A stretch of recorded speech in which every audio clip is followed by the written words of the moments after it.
আসসালামু আলাইকুম ওৰহমতুল্লাহি বৰকাতুহ। বিসমিল্লাহিৰ ৰহমানিৰ ৰহিম। গাইজ, আশা কৰিছোঁ মহান আল্লাহ তালাই আপোনালোকক ভালে ৰাখিছে আৰু ময়ো ভালে আছোঁ গাইজ। তো গাইজ, আজি নতুন এটা ভিডিঅ' লৈ আহিছোঁ আপোনালোকৰ সন্মুখত। তো গাইজ, আজি ভিডিঅ'টো একেবাৰে চিম্পল হ'ব, একেবাৰে সৰু হ'ব, সেইকাৰণে লাইক কৰিব আৰু ছাবস্ক্ৰাইব, কমেণ্ট, শ্বেয়াৰ। তো গাইজ, শ্বেয়াৰ কৰিব, কাৰণ মই যিটো আজি কথা ক'ম এইটো বহুতে নাজানে। আপোনাৰ দৰে বহুত মানুহ আছে, আপুনি হয়তো জানে, কিন্তু আপোনাৰ দৰে বহুত মানুহ আছে নাজানে। তো লগতে আপুনি উপকৃত হ'ব, যাক এৰিব সিও উপকৃত হ'ব। তো লগতে মই উপকৃত হ'ম। ইমান কষ্ট কৰি ভিডিঅ' এটা বনাই যদি মানুহে শিকিব পাৰে কিবা এটা বস্তু, তেতিয়াহ'লে আমি উপকৃত হ'ম। তো গাইজ, আজি আমাৰ ভিডিঅ' আৰম্ভ কৰোঁ। তো আজিৰ ভিডিঅ'ৰ টপিক হ'ল জানাজাৰ নামাজৰ ফৰ্জ।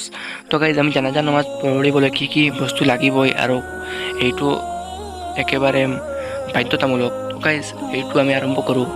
তো গাইজ, জানাজাৰ নামাজৰ ফৰজ তিনিটা। তো 1 নম্বৰ হ'ল নিয়ত কৰা। আমি নিয়ত কৰিব লাগিব যেন আমি জানাজাৰ নামাজ পঢ়িম বৰ্তমান। এনেকৈ প্ৰথমত আমি নিয়ত আনিব লাগিব, আৰু কাৰ পঢ়ি আছোঁ, ল'ৰা না ছোৱালী না মহিলা না পুৰুষ, এইটো নিয়তত আনিব লাগিব। আৰু ছেকেণ্ডত হ'ল থিয় হোৱা। থিয় নহ'লে জানাজাৰ নামাজ কেতিয়া নহ'ব।